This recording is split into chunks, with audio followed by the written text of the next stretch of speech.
Ontem eu estava comentando a princípio a respeito da questão de aprendermos a fazer uma separação. Existe uma separação que é saudável. A separação que eu gostaria de trabalhar com ela e poder mostrar durante esses dias está justamente relacionado na questão do criacionismo. Eu procurei mostrar ontem que o criacionismo, ele é uma doutrina básica dentro de toda a estrutura do pensamento cristão. Se nós removermos os primeiros 11 capítulos de Gênesis, se nós não o tomarmos como eles são, na literalidade que eles possuem, nós simplesmente estaremos jogando praticamente a Bíblia toda pela janela. Porque o que vem depois é praticamente construído em cima dessa base. Porque se não houve criação, se Deus não existe, se o homem não caiu, se não existe uma promessa de um Salvador, ou seja, se todas essas coisas são apenas alegorias ou questões mitológicas, não existe praticamente nada que a gente possa fazer a respeito. O Evangelho não passa mais de uma fábula. A vinda do Senhor Jesus foi apenas algo interessante, que dividiu a história e é tudo isso que a gente tem para dizer.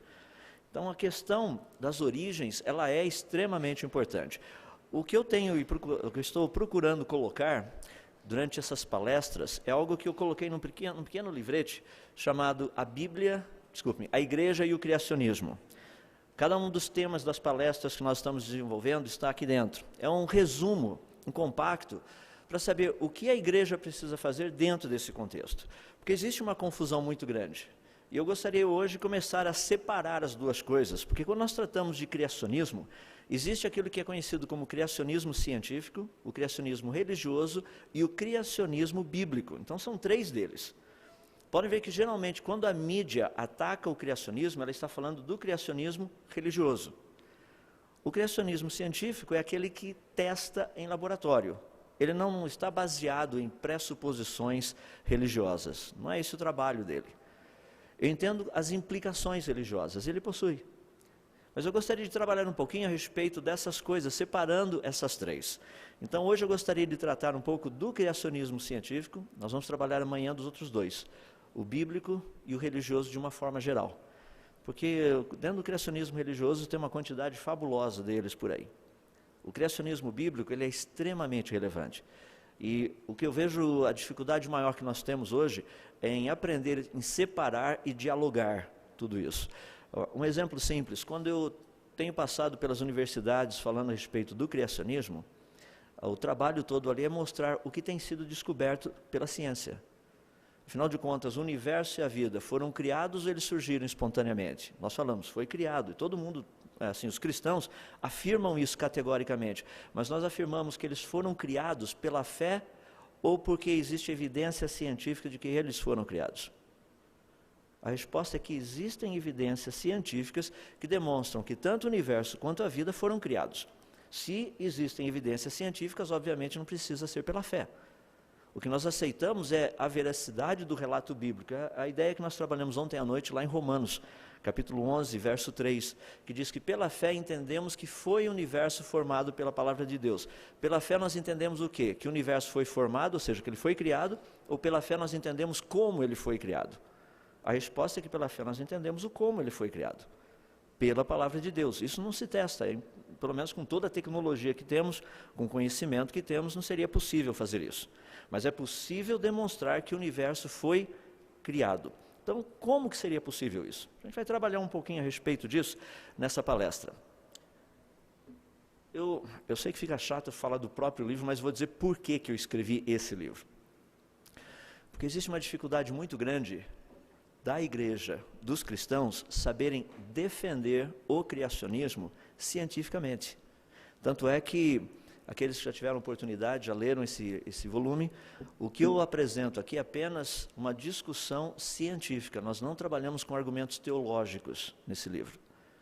E à medida que você vai lendo, você percebe as implicações religiosas. Mas o argumento principal é tratar da questão científica. Se você não gosta de ler muito, eu sugiro pegar o resuminho nos DVDs. Mas no DVD não tem a mesma coisa que o livro tem. Então, se você quer ter a base toda, poder fazer um trabalho sério, daí compre o livro. E nas horas de folga, você leva o DVD, daí você usa o DVD para relembrar. Então, você tem os dois ao mesmo tempo. Isso é um pouquinho do material. Vamos trabalhar dentro do que eu estava mencionando agora de pouco. Bom, Temos uma questão muito interessante que é justamente essa. Como que a igreja pode defender essa ideia do criacionismo? Ela pode defender, sem dúvida, dentro do seu aspecto religioso, dentro do seu aspecto teológico. Eu creio que nós devemos estar aptos, inclusive, para defender no sentido filosófico também. Mas também devemos estar prontos e aptos para defendê-lo no seu sentido científico. Porque quando trabalhamos com o criacionismo científico, afinal de contas, o que nós estamos tratando? Então eu gostaria de colocar apenas um resuminho dessas 3 áreas, só para termos uma noção. Os 3 criacionismos, como eu tenho mencionado, nós temos o criacionismo científico, esse está baseado em pesquisas científicas. É aquele tipo de coisa que nós fazemos propostas, a gente vai lá para o laboratório e testa. Por exemplo, qual a idade do planeta Terra? Se eu perguntar para muitos cristãos, eles vão falar, mais ou menos uns 6.000 anos. Daí eu chego e falo o seguinte, vai lá na universidade e fala isso para o pessoal. E prova que só tem 6.000 anos. Você fala, não, mas isso é Bíblia, eles vão ter que acreditar na Bíblia. Espera só um pouquinho. Você sabia que dentro do granito, que a gente encontra aí pelo planeta Terra, tem uns pequenos cristais de zircônio? O zircão, praticamente, quando é um cristal grande, parece diamante. Tem muita gente que compra zircão achando que é diamante, mas é só zircão. Tá? Então você pega esse pequeno diamante, isso aí é só uma ligação. A gente pega esse pequeno diamante, ali dentro tem esse pequeno cristal. O que a gente faz ali? Dentro desse cristal, alguns átomos de urânio foram depositados ali dentro na formação do cristal. Agora, aí fica muito interessante, porque esses átomos de urânio, com o passar do tempo, eles se desintegram. Átomo de urânio se desintegra em chumbo. Então, se você contar nesse cristal de zircônio quantos átomos de chumbo ainda estão lá dentro, você teria uma ideia de quantos átomos de urânio teriam se desintegrado.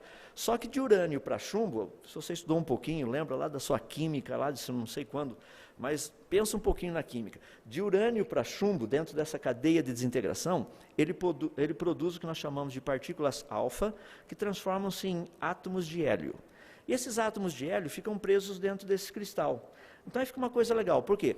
Nós sabemos quantos átomos de hélio se formam na cadeia de desintegração, nós sabemos quantos átomos de chumbo deveriam estar lá.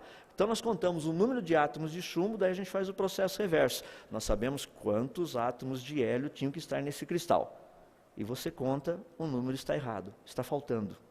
Você fala, o que aconteceu? Se está faltando é porque eles saíram do cristal e entraram na nossa atmosfera. Quando eles entram na nossa atmosfera, eles não escapam mais. Eles ficam presos aqui dentro. Daí o que a gente precisa fazer? Ter uma noção de quanto átomo de hélio tem na nossa atmosfera, quantos átomos de hélio são produzidos nesses cristais e quantos átomos de hélio ainda estão guardados nos cristais. Você fala, rapaz, isso é complicado, mas já foi feito. Sabe há quanto tempo esse processo de hélio entrando na nossa atmosfera está ocorrendo? No máximo há 6.000 anos. Isso é criacionismo. É assim que a gente defende. Você pega, trabalha com os cristais, a gente trabalha com, vamos dar o nome técnico do sermão, como eu costumo brincar, difusão de hélio em cristais de zircônio. Esse é o nome do sermão. E você não vai encontrar isso num capítulo da Bíblia. Mas é uma área de trabalho mostrando o criacionismo. Esse é o primeiro, o científico. Trabalhamos com essas pesquisas. Dentro dos criacionismos religiosos, que são muitos por aí, geralmente eles são temáticos. Então você estuda várias religiões que tem espalhados aí pelo mundo, cada um deles tem uma maneira de dizer como o mundo foi criado.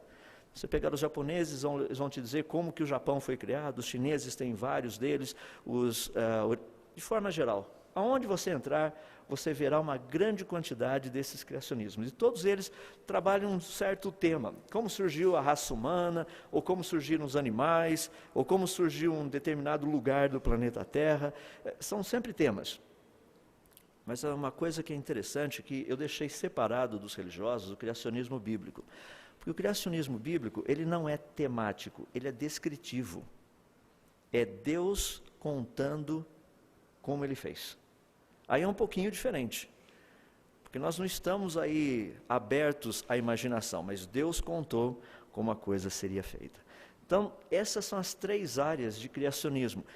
Geralmente, quando fala-se de criacionismo, não se faz essa separação. Daí a confusão tão grande que existe quando trata-se do criacionismo hoje. Ah, falou do criacionismo, muitas pessoas falam, estão querendo defender a Bíblia. Não, porque tem um monte de outros criacionismos aí no meio.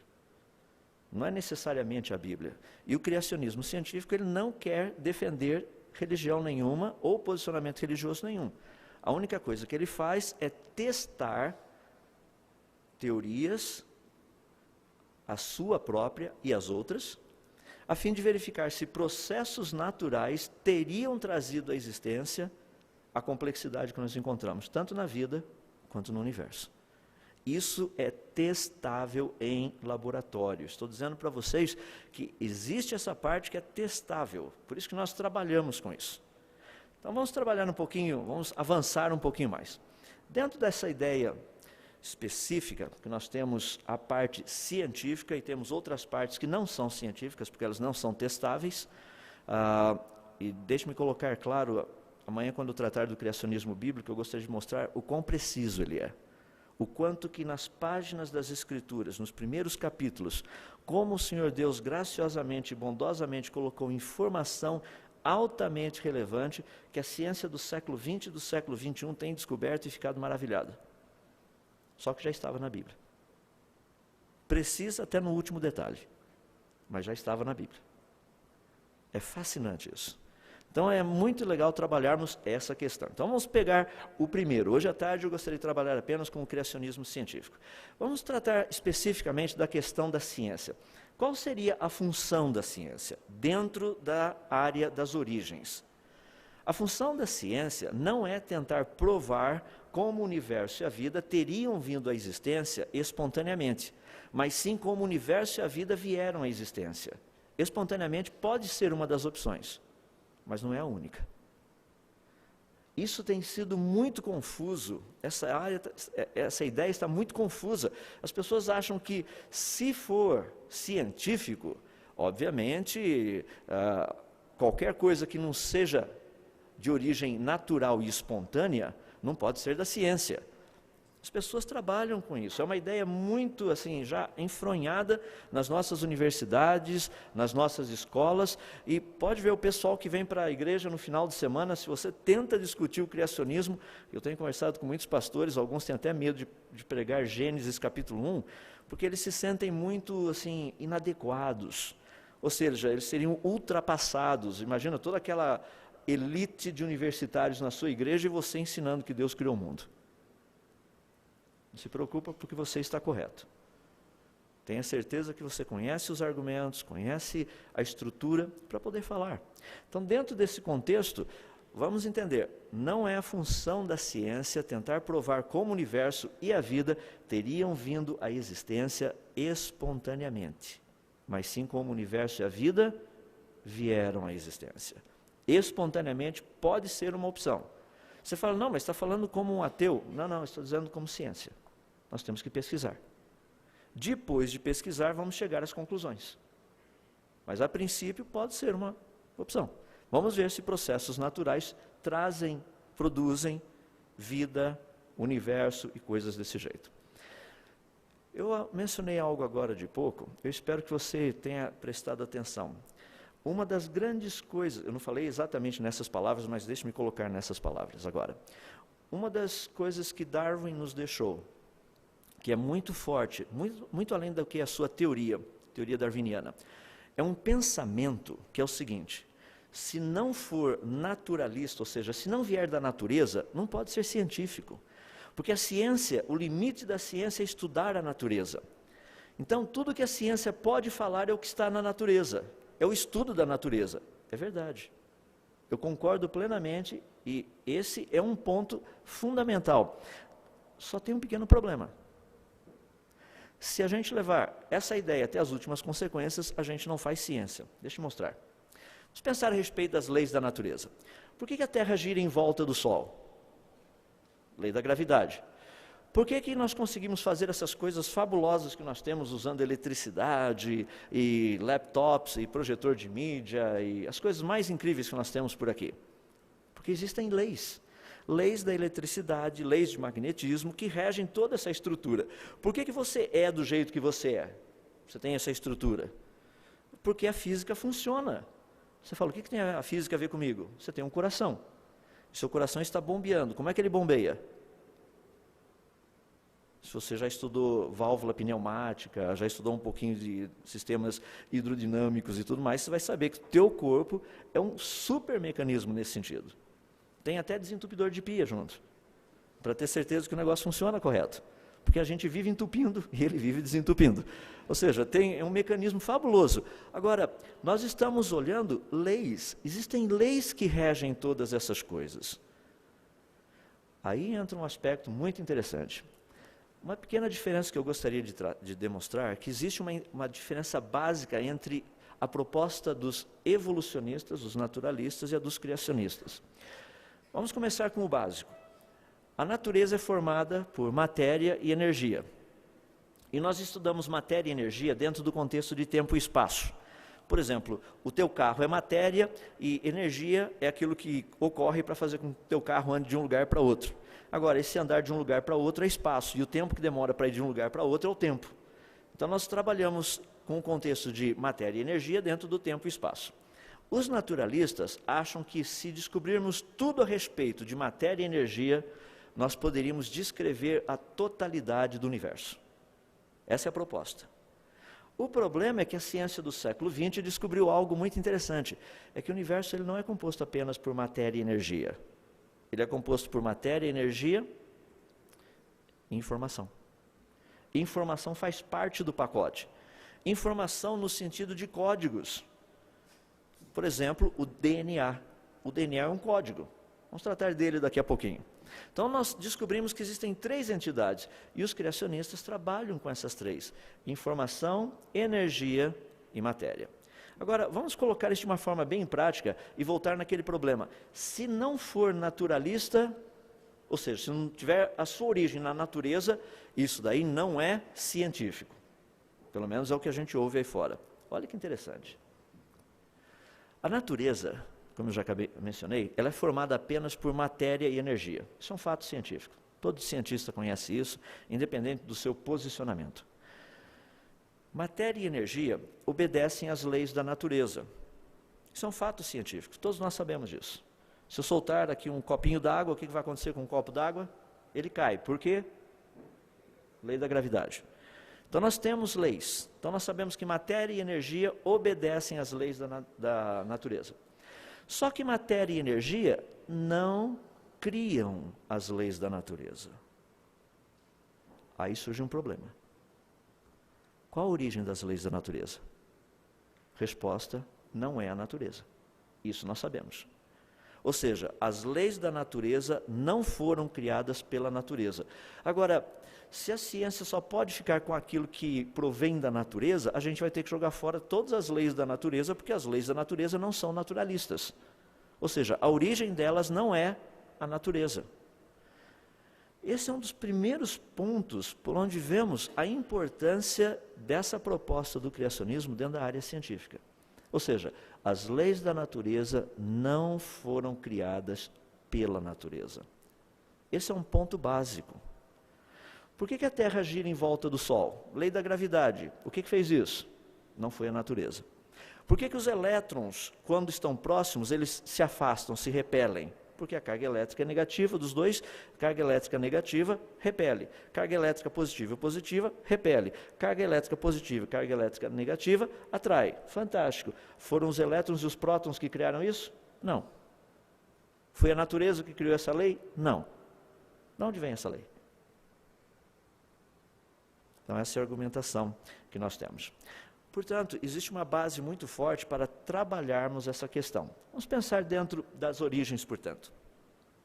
A questão da vida, a questão do universo, causas naturais teriam trazido à existência tanto a vida quanto o universo?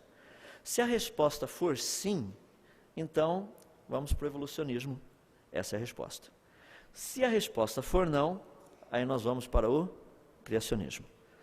E essas duas possibilidades são testáveis.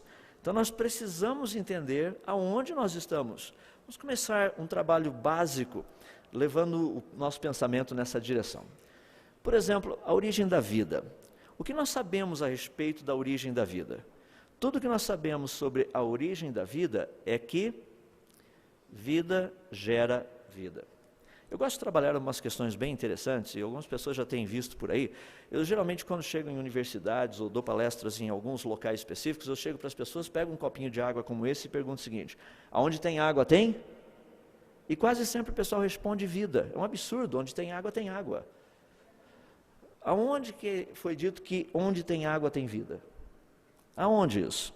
Aonde tem água, pode ter vida. Eu espero que nessa daqui não tenha, porque eu já bebi um pouquinho. Mas onde tem água, é para ter água só. Daí as pessoas chegam e falam assim: nós encontramos água em Marte. Ótimo. O que isso significa? Que tem água em Marte. Nós encontramos água na Lua. O que isso significa? Que tem água na Lua. Nós encontramos água em Vênus. Ótimo. O que isso significa? Que tem água em Vênus. Daí as pessoas ficam assim: rapaz, encontramos água lá em Marte. Isso significa que vida já existiu em Marte. Não, isso significa que Marte teve água. Precisamos aprender a separar essas coisas. Às vezes eu recebo assim muitos e-mails: professor, você ouviu falar que lá na Lua tem essa sonda que está em volta mapeando, e eles descobriram uma grande quantidade de água no polo sul da Lua. Grande quantidade, se não tem um oceano de água lá, são cristais de gelo, mas suficiente para serem removidos e fazer uma pequena estaçãozinha de tratamento de água para manter gente lá na Lua. É suficiente para isso. Ah, mas descobriram água lá na Lua. O que o senhor acha disso? Falei: ótimo, descobrimos que a Lua tem água. É fabuloso isso. Mas o que o senhor tem a dizer a respeito da vida? Descobriram água. Mas e vida na Lua? Eles descobriram água. A nossa mente trabalha dessa forma: onde tem água, tem vida. Eu estava com o pessoal há pouco tempo atrás, nós estávamos discutindo uma questão muito interessante, porque geralmente os livros de ensino médio, se você tiver a oportunidade de avaliá-los, você vai perceber que existem várias páginas falando a respeito de como vida teria surgido. E geralmente eles gastam páginas falando a respeito disso. Alguns até ainda mencionam a experiência de Stanley Miller, os que estão mais ultrapassados, os novos já não mencionam mais. Ou seja, todo esse material vai chegando ali e você vai lendo, e de repente lá no finalzinho de todas essas páginas aparece algo muito interessante, a experiência de Louis Pasteur. E lá uma frase geralmente ocorre desse jeito, que Louis Pasteur provou definitivamente que a geração espontânea dos organismos não ocorre. Então, por que eles falaram desde o começo que a geração espontânea ocorre? Se Louis Pasteur demonstrou empiricamente que a geração de organismos vivos não ocorre espontaneamente, por que gastar tempo? Já foi provado. O que nós sabemos é que vida gera vida. Isso é testado. Agora, olha a sutileza. Muitos livros hoje dizem o seguinte: a experiência de Louis Pasteur demonstrou a impossibilidade da geração de vida nas suas formas atuais. Não foi isso que ele fez. Não foi nas formas atuais. Ele disse: vida não é produzida espontaneamente. A prova está aqui, fechado o capítulo. Tanto é que ele disse que esse foi o golpe mortal que arruinou ou acabou com a teoria da evolução. Está escrito, inclusive, quando ele apresentou esse material, essa experiência dele, no ano de 1864. O livro de Darwin já estava circulando, as ideias já estavam para lá e para cá, e Louis Pasteur falou: não funciona. Com respeito à origem da vida, o que nós sabemos? Vida gera vida. Você é ser humano, você foi gerado por um ser humano. O ser humano que gerou você foi gerado como? Por outros seres humanos. E esses seres humanos que geraram os seres humanos que geraram você, foram gerados por outros seres humanos. As pessoas chegam e falam assim: mas você tem que entender que existe uma capacidade de variação. Claro que sim, nós sabemos disso. E essa capacidade de variação também, do mesmo jeito que a vida é regida por lei da biogênese, vida gera vida, as variações também são regidas por leis que foram descobertas por Gregor Mendel. São as leis relacionadas com a hereditariedade, ou seja, informação genética é passada de uma geração para outra, é verdade. Só que ela é passada e o material disponível é apenas aquilo que foi passado. Não é fascinante se você pega aquelas senhoras que moram lá na África, daquela tribo que eles gostam de colocar uns colares assim para esticar o pescoço. Não sei se você já viu, acho que eles gostam de mulher girafa, alguma coisa assim. Tem um pescoço incrível.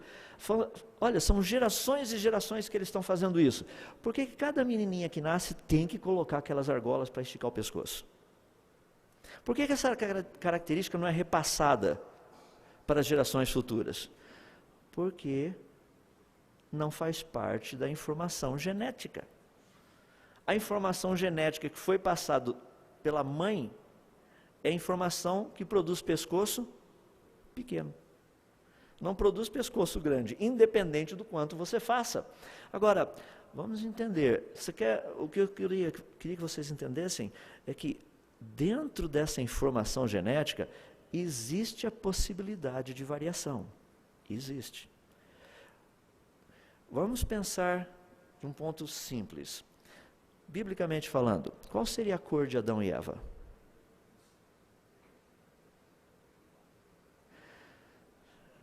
Eles não seriam negros, nós sabemos disso, e eles também não seriam brancos, nós sabemos disso. Eles não seriam esses dois extremos. Mas eles já foram criados com toda a informação genética para produzir toda essa variedade. Agora, vamos conver, é limitada. Você não vai encontrar gente dessa cor por aí. Não aparecem seres humanos verdes, amarelos, no sentido amarelo, aquele amarelão limão. Às vezes quando a gente fica meio amarelado com anemia, mas não é amarelo. Ou então outras cores como, sei lá, roxo de vez em quando fica o olho, né? Mas são coisas desse jeito. Pensando em termos normais. Ou seja, existe uma limitação da variação. Aqueles que trabalham com gado, por exemplo, conhecem bem isso. Você vai trabalhando com gado, é possível variar, mas chega uma hora, a variação bateu no limite. Não existe mais variação. Você chegou no limite da informação genética. Isso é o que nós temos aprendido. Mas a teoria da evolução diz que não, diz que continua. Ou seja, já imaginou o antepassado de seres humanos e chimpanzés? O que teria sido? Eu não consigo imaginar, mas é o que o pessoal diz, que nós viemos dos seres humanos e chimpanzés, vieram de um mesmo ancestral comum. O que seria isso? Imagina todas as possibilidades de variações para produzir seres humanos e produzir chimpanzés. Nós sabemos que existem vários grupos de chimpanzés. Existem várias etnias de seres humanos. Mas existe um limite para essas variações. O que a ciência descobriu é que a capacidade de variação das formas de vida, ela é limitada. Para que o evolucionismo seja verdade, a capacidade de variação deve ser ilimitada.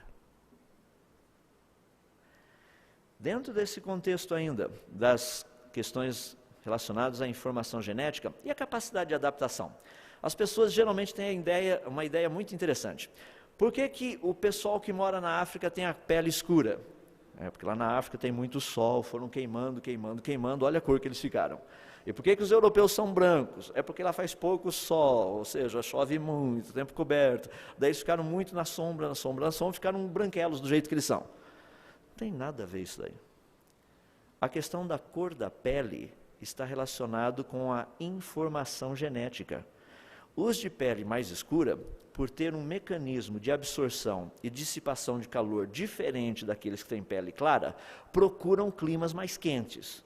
Os que têm pele clara, devido ao processo de absorção e dissipação de calor, procuram climas frios.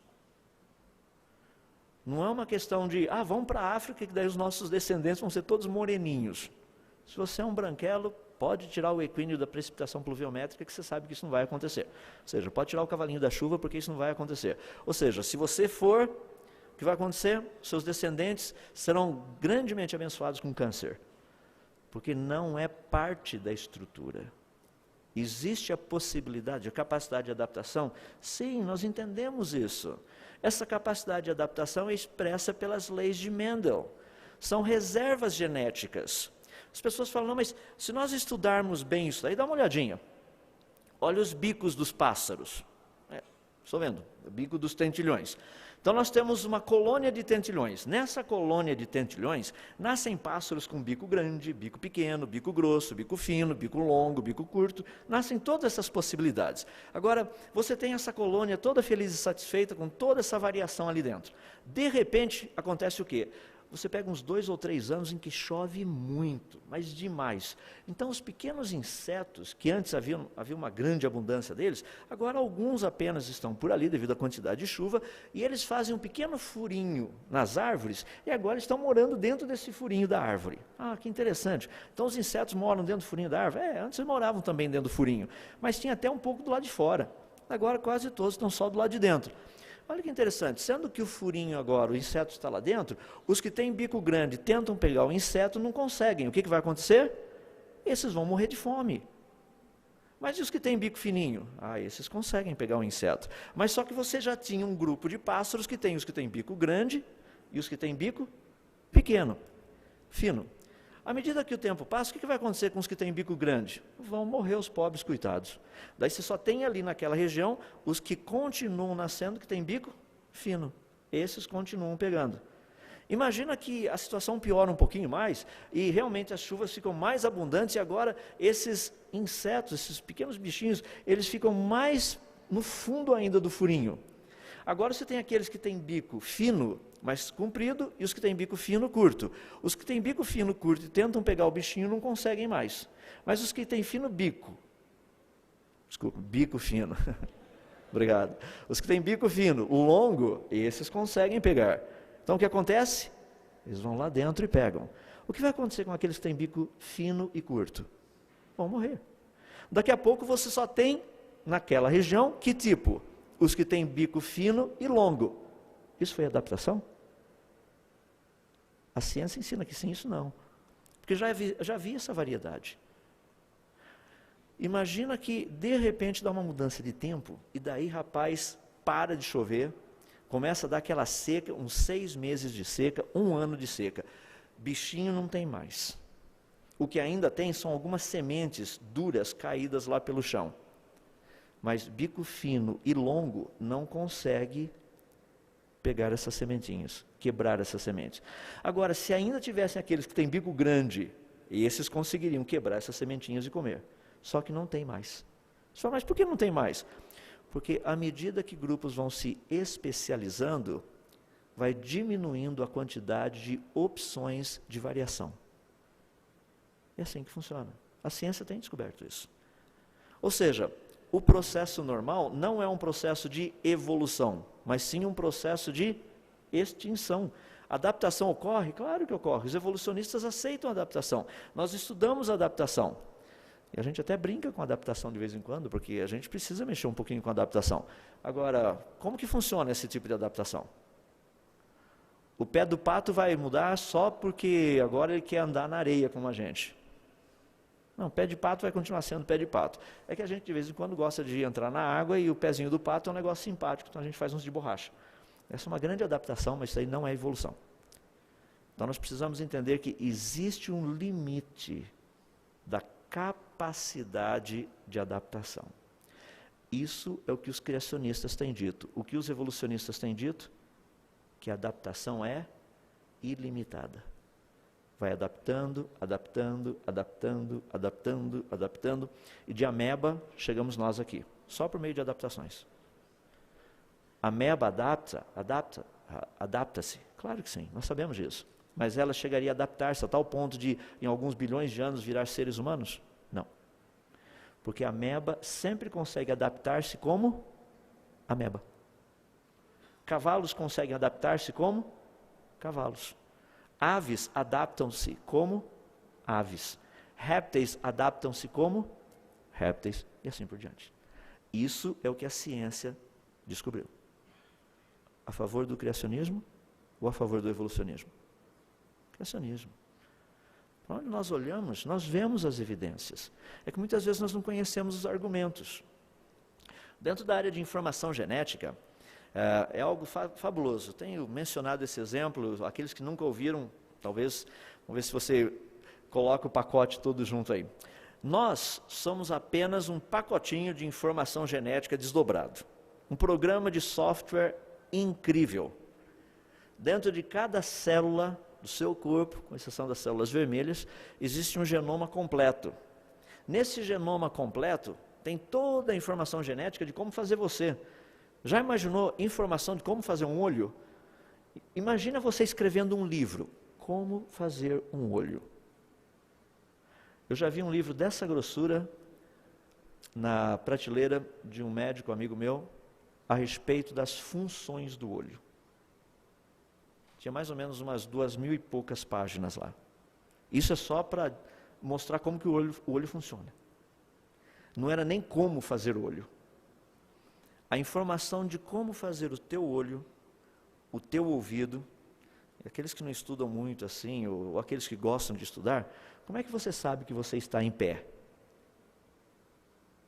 Como é que você sabe que você está deitado? Varia de pessoa para pessoa. Eu, quando estou nos voos por avião, é tão fácil sentir quando o avião fez uma curvinha. Tem gente do lado que nem percebeu, o avião pode estar até caindo, eles acham que o avião está em linha reta ainda.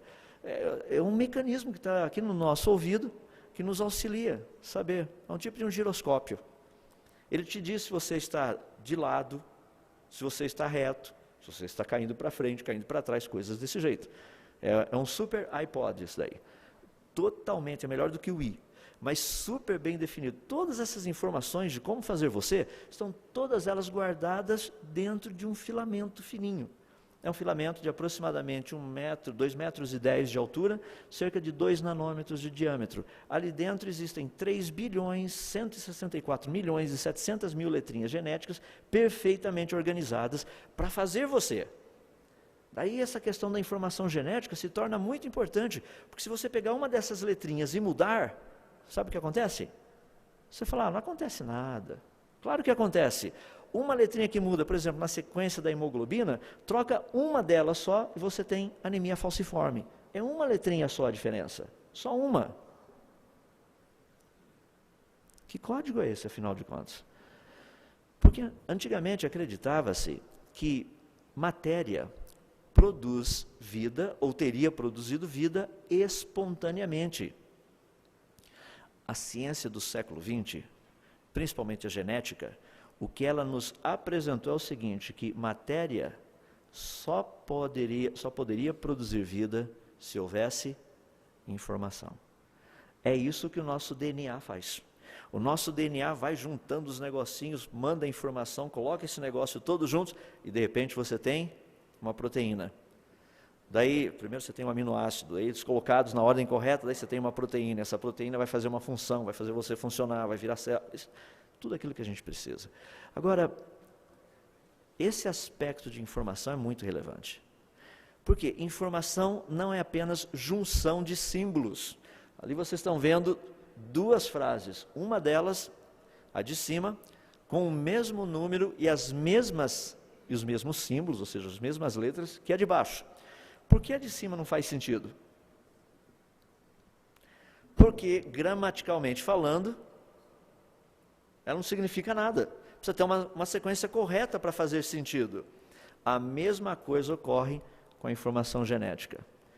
Ela precisa estar na posição correta. Daí sim você tem órgãos sendo produzidos. Aí sim você tem funções acontecendo. Se isso não ocorrer, é impossível. Agora, onde toda essa informação fica guardada? Dentro de uma das máquinas mais fabulosas, chamada célula. Dá para imaginar, se você, não sei, o meu aqui não tem, mas se você tiver uma Bíblia qualquer hora aí, pega a sua Bíblia, dá uma olhada num pontinho final, em qualquer linha da sua Bíblia, ou pode pegar no caderninho mesmo da Fiel, olha um pontinho final, esse pontinho final, geralmente uma frase, tem menos de 0,5 milímetro de diâmetro. Você entrou no mundo desse tamanho, e eu também. Você era um pontinho, isso é um óvulo fecundado, um zigoto. Agora, como desse pontinho poderia chegar alguém como você? Que código é esse? Que informação é essa que produz toda essa complexidade? É o que eu mencionei, toda essa informação, toda essa complexidade está altamente codificada. E o que nós aprendemos é que todas as funções que a vida possui são nada mais, nada menos do que o resultado de código. Aqueles que trabalham com computadores conhecem um pouquinho melhor isso aí, né? Você vai trabalhar lá no seu Windows, aperta um botãozinho aqui, ou clica lá no menuzinho, o que acontece? Abre uma janelinha. Naquela janelinha tem o quê? Submenus. Você clica ali, aparece o quê? Sei lá, daí o teu computador faz uma coisa, faz outra coisa. Ou seja, são comandos, todos eles perfeitamente definidos, à medida que você clica, vai ligando, eles vão funcionando. A mesma coisa acontece dentro da codificação genética. A única diferença é que o código genético é altamente mais sofisticado do que até o Windows 7, que será lançado no dia 22 desse mês. Muito mais complexo. Se você pegar o Windows 7 e comparar com o código genético, você vai mandar um pequeno e-mail para o Bill Gates e falar assim: rapaz, valeu. Foi boa a sua tentativa, mas a gente gostaria de um negócio um pouquinho mais sofisticado. O código genético é fabuloso. Aí entra um pequeno probleminha. Se eu lhe perguntasse, vamos supor, eu pego um DVD, vamos supor que nesse DVD aqui dentro tenha o Windows 7. Eu chego para você e falo assim: qual a origem do Windows 7? Você olha para mim e fala assim: isso daí parece que você comprou lá na Santa Efigênia, ou lá na 25 de março, algum lugar por aí assim. Não, isso aqui você comprou na loja, isso aqui é oficial, olha só, tem até a etiquetazinha aqui. Você não respondeu a minha pergunta. Eu perguntei qual a origem do Windows 7. Qual a origem? Microsoft. Essa é a origem do Windows. Qual a origem do código que produz a vida?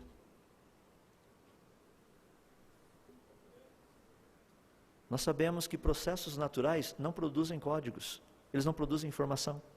Qual a origem da informação que produz a vida? As pessoas geralmente falam assim: não, mas é só ver o DNA.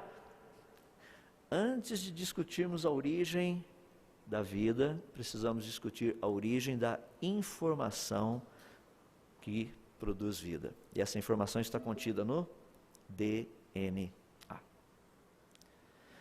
Agora, é fascinante, sabe por quê? Quando nós vamos para os laboratórios, a gente vai fazer os testes, o legal é que ali você consegue demonstrar que processos naturais não produzem informação. Tanto é que é uma lei. Nós sabemos e já foi estabelecido que processos naturais não produzem informação codificada. Fantástico. Qual a origem da vida? Está baseado na informação codificada que está no DNA. Da o que veio primeiro, o DNA ou a informação? Não, os dois vieram juntos, foram criados simultaneamente. Porque o DNA sem informação não serve para nada, e informação sem DNA também não produz vida. Os dois juntos. Só para aqueles que gostam de pensar um pouquinho mais, tem algumas coisinhas assim bem interessantes.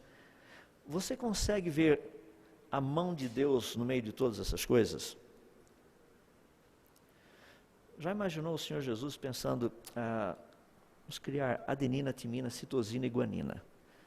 Essas vão ser 4 letras genéticas que, devido à sua estrutura tridimensional, nós podemos colocá-las literalmente numa estrutura helicoidal. Essa estrutura helicoidal, ela tem uma facilidade muito grande de deslocar-se no espaço, porque sendo uma helicoidal, ela poderia funcionar exatamente como um zíper. Se a gente abrir aqui no meio, fica metade de um lado, outra metade do outro, essas pontas ficam expostas. Se colocarmos um outro, em vez de DNA, um RNAT, ele pode pegar uma série de outros e encaixar nessa ponta aqui, vai produzir uma sequência toda de, literalmente, aminoácidos, daí depois ele arranca esse negócio fora aqui, o DNA fecha de novo, a informação é preservada. Você ia bolar uma coisa desse jeito? Mas é assim que funciona. Nós apenas estamos descobrindo os mecanismos fabulosos que o Senhor Jesus pensou, cada um deles. Tudo aquilo que Deus propôs na sua criação, descobrindo como as coisas foram feitas, como uma está interligada com a outra. Então, quando nós discutimos todo esse aspecto de vida, sua origem, variação, adaptação, especiação, especialização, todas essas coisas, todas elas novamente voltam para um ponto básico, que é o código. Qual a origem do código? Nós sabemos que processos naturais não produzem informação codificada. Então é muito legal, porque à medida que a gente vai trabalhando essas questões, a gente vai vendo assim como é fascinante a ideia do criacionismo. Só uma pergunta, quantos argumentos teológicos foram usados até o presente momento? Deu para perceber. Isso é testado em laboratório. Isso é levado para a comunidade científica, é assim que trabalhamos. Vamos pular um pouquinho para tratarmos a questão da origem do universo. Porque isso é uma outra área muito interessante. Lembra que o alvo principal da ciência das origens é procurar demonstrar como o universo e a vida teriam vindo à existência. O que nós sabemos a respeito da vida, desde a sua origem até essa variedade que nós temos hoje, que nós chamamos de biodiversidade, toda a informação, as leis e todas as experiências mostram uma única direção: criacionismo. E o universo? Bom, o universo já é uma área um pouco mais extensa. Mencionei um pouquinho ontem à noite, imagina tudo que tem lá fora. É uma quantidade absurda de coisas. São o número de estrelas que existem aí no universo visível, até onde os nossos telescópios chegaram, mostram que existem mais estrelas, o número é maior, do que o número de todos os grãos de areia desse planeta, sejam de praias e desertos colocados juntos. Então, como tudo isso teria surgido? É muito interessante porque quando nós examinamos um contexto todo, nós percebemos que o universo, como eu já mencionei, ele é regido por leis. Existem leis muito interessantes. Por exemplo, a primeira lei da termodinâmica é uma lei fascinante. Ela diz o seguinte, que se a energia do universo for constante, a sua entropia tende sempre para o máximo. A entropia é a capacidade de desorganização. Eu creio que vocês estão sentindo isso. Lembra quando vocês chegaram na segunda-feira, o quarto, como é que era? A sua mala. Hoje é quarta-feira. Como é que está o quarto e a sua mala?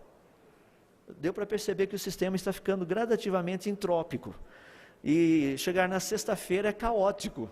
Ou seja, você já nem sabe mais o que é seu, dos seus amigos, se vocês estão todos juntos lá, daí chega em casa e começa aquele negócio, isso aqui é seu, não sei o que tem, aquelas coisas todas. Ou seja, a tendência do universo não é de organizar-se, a tendência dele espontaneamente é de se desorganizar. Essa é uma lei muito tranquila, e nós conhecemos um pouquinho de todo esse mecanismo, até nos pequenos sistemas que a gente tem por aí. Sistemas de motor, por exemplo. Começa com energia, essa energia produz uma coisa aqui, essa energia é transformada em outro tipo de energia, daí essa energia que agora foi transformada, ela não consegue mais fazer aquilo que ela fez antes, mas ela consegue fazer algumas outras coisas ainda. Daí você pega essa outra aqui e faz com que ela faça mais um pouquinho e produza mais um outro tipo de energia, só que essa aqui não consegue mais produzir aquela energia que foi utilizada para que ela aparecesse. Ou seja, o processo vai indo em decadência. Isso é o que nós entendemos das leis, as leis que regem o universo. A pergunta fica bem simples então: como o universo poderia ter se organizado por conta própria, sendo que por conta própria as leis que regem o universo fazem com que ele se desorganize? Tem que ter ocorrido um milagre por aí. Porque se o universo ainda tem alguma organização, é porque no passado ele já foi mais organizado, não menos organizado.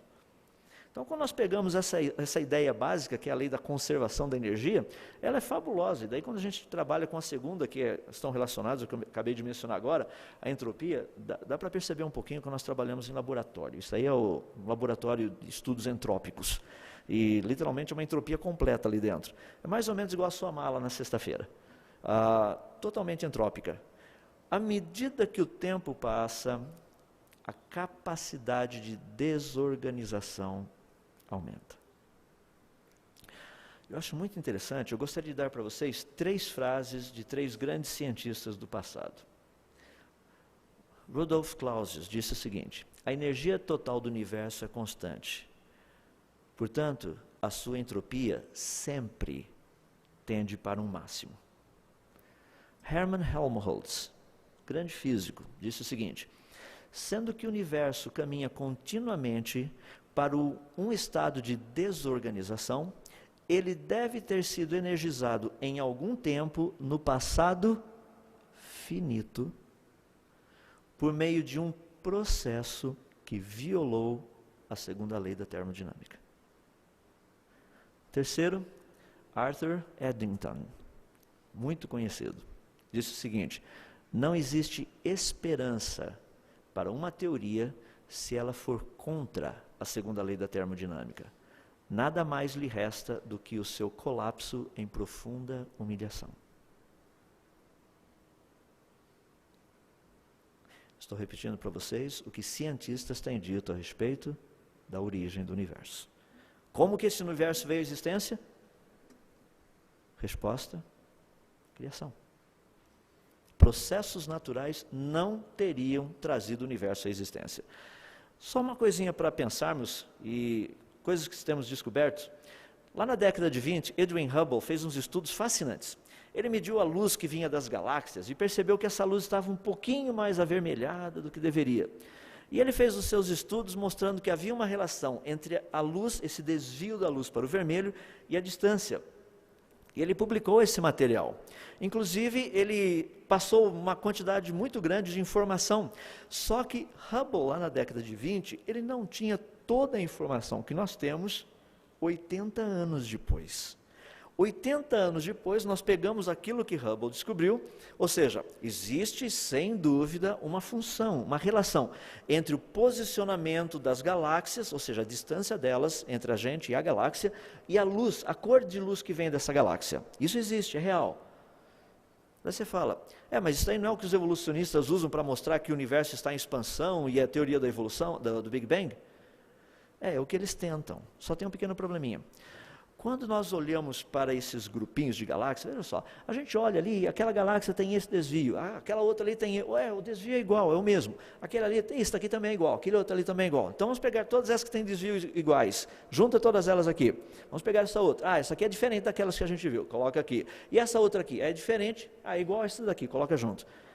A hora que a gente começa a colocar juntos, você tem grupos de galáxias que têm o mesmo desvio. O que isso significa?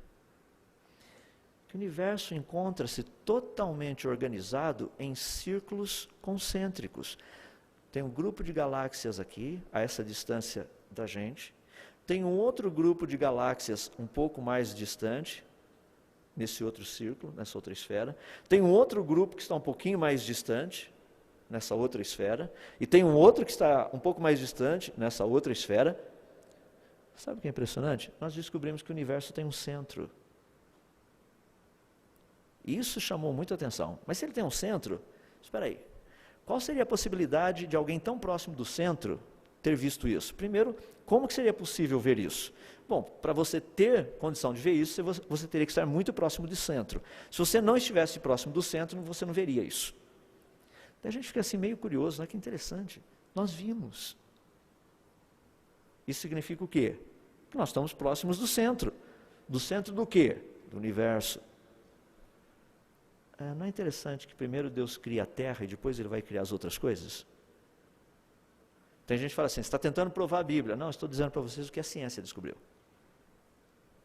Mas isso é muito parecido com a Bíblia. A Bíblia está certa, se a ciência estiver certa, os dois vão estar certos. Mas e se a ciência discordar da Bíblia? A ciência está errada. Pode ter certeza disso. Senta e espera com calma, que daí vai aparecer um outro Nat Geo, um outro programa lá no Discovery, falando que, tá. Eles não vão falar que estavam errados. Eles vão mostrar que novas descobertas têm revelado o quê? Esse é o linguajar. Tá? É muito legal a coisa. Mas, de qualquer forma, só por curiosidade, foi feito um pequeno cálculo, porque o universo visível tem aproximadamente cerca de 15 bilhões de anos-luz de raio. Ou seja, o negócio tem aproximadamente 30 bilhões de anos-luz. Para que um observador pudesse perceber essa estrutura que o universo possui, ele precisaria estar no máximo a 100 mil anos-luz do centro do universo. Qual seria a probabilidade disso ter ocorrido por um mero e simples acaso? 1 em 1 quatrilhão. A gente olha assim e fica meio surpreso com isso. Por quê? Porque estudamos algumas coisas como, por exemplo, o princípio antrópico. O princípio antrópico é muito utilizado na área da cosmogonia e da cosmologia. Só para termos uma pequena noção, vou dar algumas ideias básicas. Olha o sisteminha nosso, Sol, Terra e Lua. O nosso Sol é uma estrela de quinta grandeza, magnitude 4,7, transforma aproximadamente 4 milhões de toneladas de matéria em energia por segundo, tem um diâmetro de aproximadamente quase 1.400.000 quilômetros, tem uma massa, ou seja, fabuloso o negócio, 2 vezes 10 elevado a 30. Lembra que 2 vezes 10 elevado a terceira são literalmente 2 toneladas. 2 vezes 10 elevado a sexta, isso aí são 2.000 toneladas. Ou seja, o número 2 com mais 6 zeros depois, tá? 2.000 toneladas. Aí eu estou falando do número 2 com mais 30 zeros depois. Esse é o tamanho do brinquedinho que está ali fora, iluminando a gente. É fabuloso.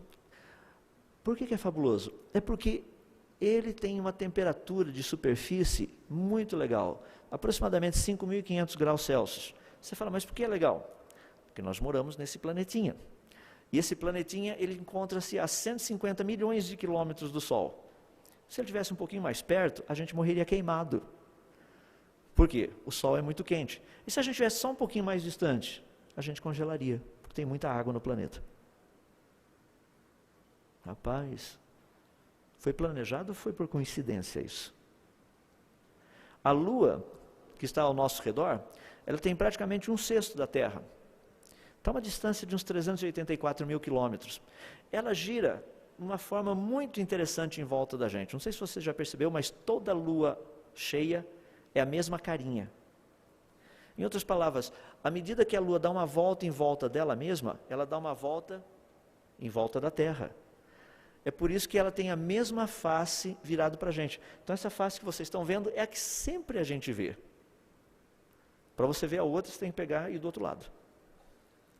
É por isso que eles chamam da face oculta da Lua. Você fala, não, ela é oculta quando é Lua nova, não dá para ver. Não, na Lua nova é essa mesma face que está virada para a gente. Não é o outro lado, é essa daqui mesmo. Interessante. E por que esse lado que a Terra esconde, porque a Lua fica desse lado aqui, né? A Terra está aqui na frente. Por que esse lado da Lua tem cratera?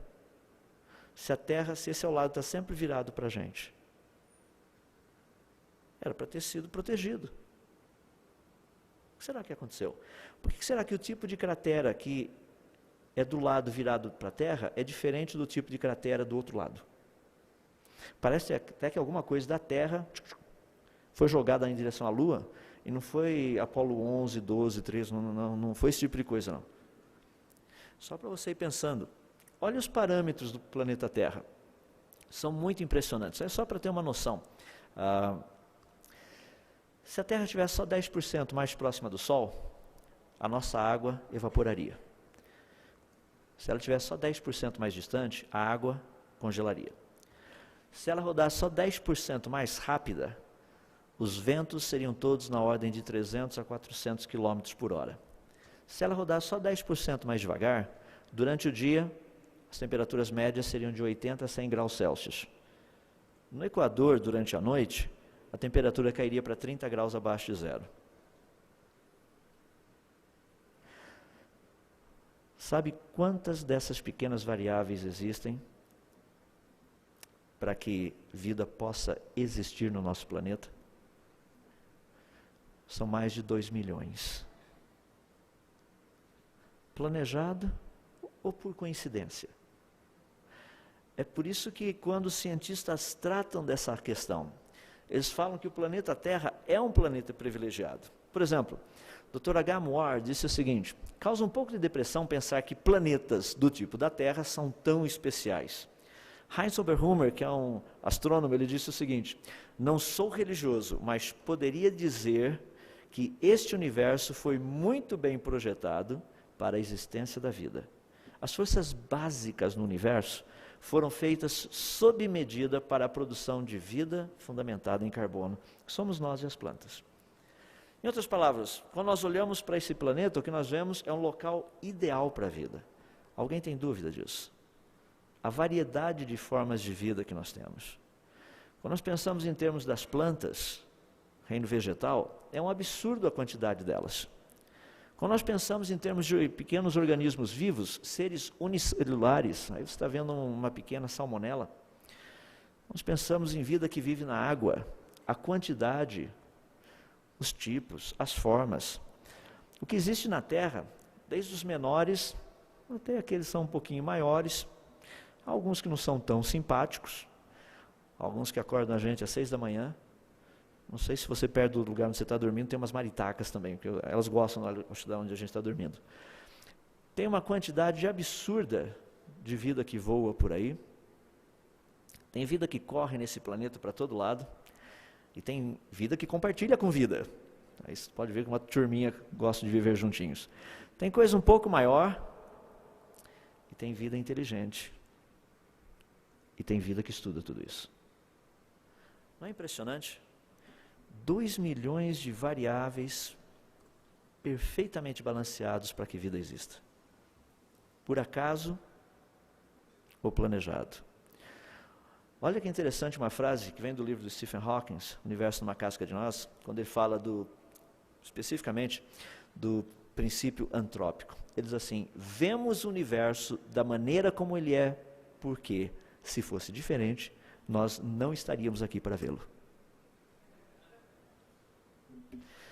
Eu fico pensando, o que mais falta para falar assim: ei pessoal, que tal admitirmos que fomos criados? O que a ciência tem descoberto em todas as áreas aponta para a criação. Daí a questão entra em detalhes, como por exemplo, a parte do ser humano, que é algo que tem sido muito debatido, muito falado. Não sei quantos de vocês leram, encontraram um fóssil de um antepassado do ser humano, supostamente antepassado do ser humano, de 47 milhões de anos. Alguém já viu as partes que foram encontradas? Procura na internet porque tem. E sabe o que eu fico impressionado? É que é tão evidente, mas tão evidente que foi antepassado dos seres humanos, que eles gastaram 15 anos estudando. Ora, se fosse evidente, era só olhar e falar: rapaz, achamos. Eles gastaram 15 anos para chegar à conclusão que esses pedaços de costela, alguns fragmentos de ossos e coisas, eles nem sabem se são do mesmo fóssil, parece que é. Então eles estão assumindo que é do mesmo. E são pequenos fragmentos. Então, se colocarmos todos esses fragmentos juntos, teria sido do antepassado do ser humano. Eu falo: rapaz, isso é o que nós chamamos de criatividade. O nome técnico é viajar na maionese, mas a gente não usa o nome técnico por razões óbvias. Ou seja, tem toda uma conotação, isso é apresentado falando: aqui está a prova. Isso aí não é prova, isso aí é uma interpretação. Daqui a pouco alguém vem lá e fala: ó, isso aí não tem nada a ver. Como já aconteceu com Australopithecus afarensis, com Ramapithecus e com uma tonelada de outros por aí. Mas são ensinados. Então as pessoas vivem falando essas coisas. Deixa eu dar um exemplo muito prático, que está relacionado com a nossa questão aí. Há pouco tempo atrás, questão de uns 10 anos atrás, saiu um artigo muito interessante, dizendo que o chimpanzé é irmão do ser humano. Eles fizeram um estudo muito interessante. Quem fez o estudo foi o Dr. Morris Goodman, da Universidade de Wayne, lá nos Estados Unidos. Eu quero dizer para os irmãos que isso aqui é um dos exemplos mais citados em sala de aula aqui no nosso país. Ou seja, foi feito um estudo e pegaram uma certa região do DNA, ali eles estudaram 97 genes, que são genes funcionais, o nome técnico são genes beta-globines, ou seja, genes que produzem alguma função. E eles compararam esses genes dos seres humanos com os genes dos chimpanzés e chegaram à conclusão que a similaridade é de 99,4%. Portanto, a diferença é de apenas 0,6%. E é esse tipo de informação que os nossos jovens recebem. Daí o pessoal chega e fala assim: rapaz, mas olha só, entre a gente e os chimpanzés são só 0,6%. Eu costumo zoar um pouquinho quando eu vou nas universidades e falo assim: ó, espero que dos aqui presentes ninguém amanhã apareça num zoológico por aí, fique lá olhando para a chimpanzézinha lá e falando: ah, que bom se ela fosse minha namorada. São só 0,6%, afinal de contas, a diferença. Então você nem ia sentir a diferença tão grande. Já pensou que legal a comunicação entre os dois? Mas aqui nós vemos algumas fotos desse jeito, as pessoas falam: não, mas olha só, o que você acha que esse chimpanzé está fazendo? Obviamente ele não está lendo. O chimpanzé não sabe ler. Mas o pessoal tem uma criatividade, eles pegam, colocam talvez uma banana ali no meio, e o chimpanzé pega o jornalzinho ali, porque tem uma banana lá dentro, ou seja lá o que for, e as pessoas falam assim: incrível, nós realmente evoluímos dos chimpanzés. Nem a teoria da evolução nunca disse isso, que nós evoluímos dos chimpanzés. Então, por favor, meus irmãos, não saiam por aí dizendo do Darwin a sua macacada, porque não tem nada a ver. Darwin nunca disse que o ser humano veio do macaco. Darwin diz que seres humanos e macacos teriam vindo de um ancestral comum. Precisamos mostrar sabedoria, porque muitos evolucionistas não sabem disso, então os irmãos podem até esclarecê-los a respeito dessa questão. Sabe aquela famosa sequência que aparece em livros e tudo mais, tem um chimpanzézinho, daí um outro um pouco mais em pé, outro mais em pé, né? Isso daí não é darwinismo. Ninguém sabe o que é isso. Mas estão nos livros, as pessoas acreditam. Lá em Limeira, inclusive, fizeram uma propaganda muito grande, mostrando essa sequência.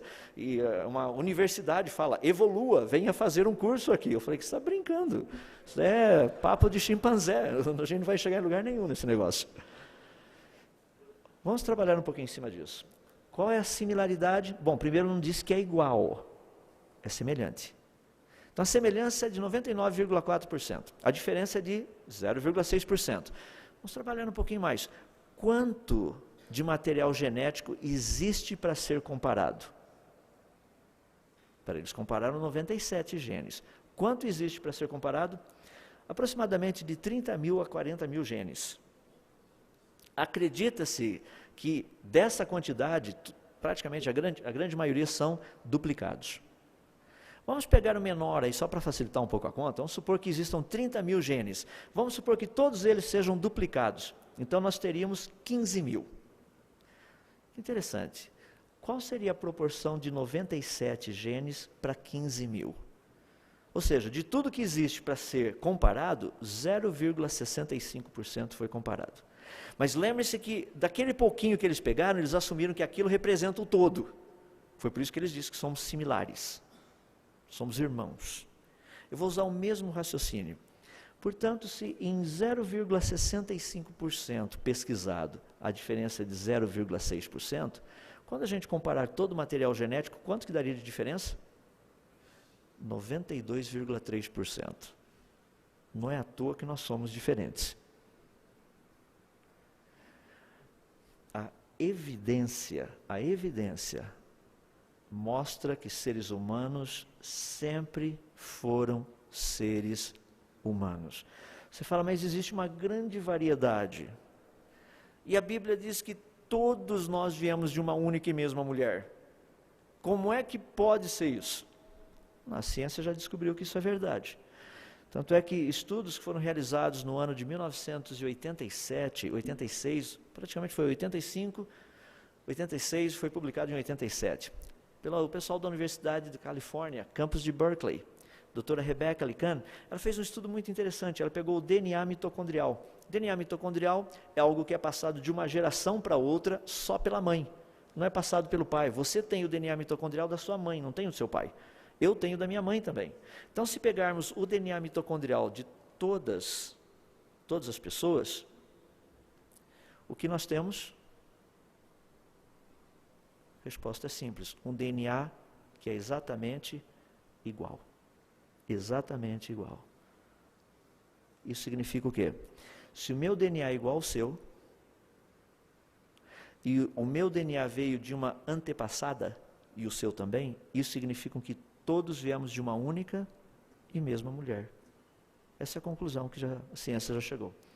E a ciência chegou à conclusão também que essa mulher teria vivido há mais ou menos entre 6.000 e 6.500 anos atrás. Onde foi publicado isso?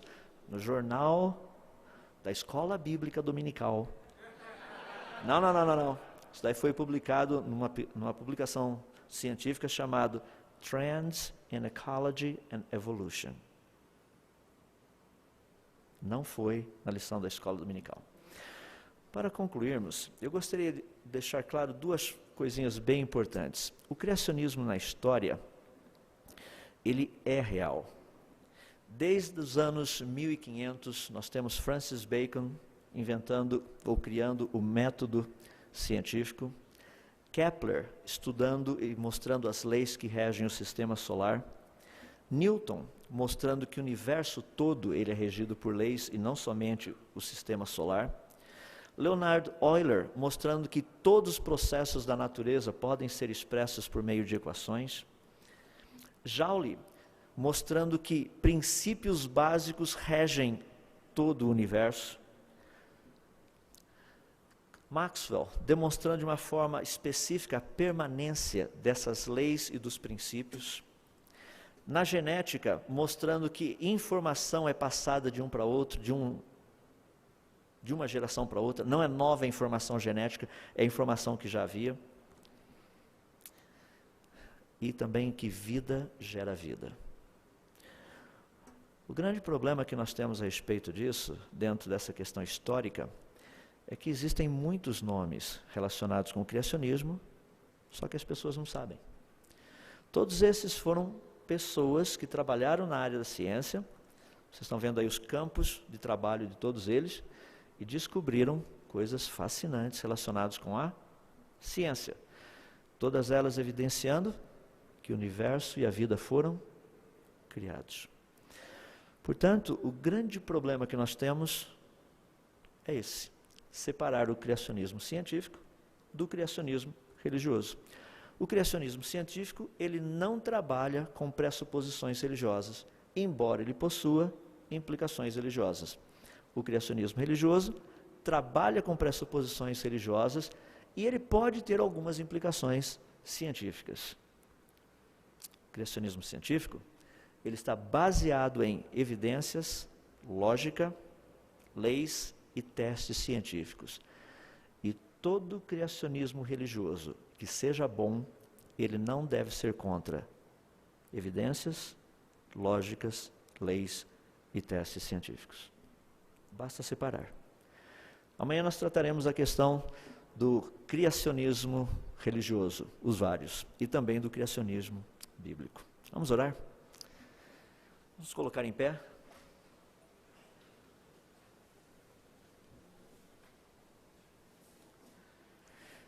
Mais uma vez, querido Deus, nós buscamos a Tua presença, gratos a Ti por tudo aquilo que o Senhor tem feito por nós. Pedimos a Deus para que esses conceitos possam ser relembrados e possam ser principalmente compreendidos, como foi pedido logo no começo em oração ao Senhor. Que o Senhor possa dar a graça de mantermos, inclusive nas nossas mentes, todas essas coisas, para que possamos responder com sabedoria àqueles que questionam não somente a nossa fé, mas também o conhecimento de Deus manifesto na natureza. Que não venhamos a ter medo de falarmos a respeito desse conhecimento, porque a ciência, a verdadeira ciência, aquela que está desprovida de qualquer inclinação, essa tem nos mostrado que o universo e a vida foram criados. Muito obrigado, porque o Senhor já tinha revelado isso na Tua palavra, antes de descobrirmos essas coisas. E o Senhor bondosamente fez com que todas elas ficassem de uma forma tão clara, tão prática, tão objetiva na Tua palavra, para que entendêssemos, e para que víssemos, e crêssemos, e até mesmo algumas delas testássemos. Muito obrigado por isso. Te damos graças e bendizemos o Teu nome, e o fazemos assim humildemente no nome de Jesus, Teu Filho. Amém.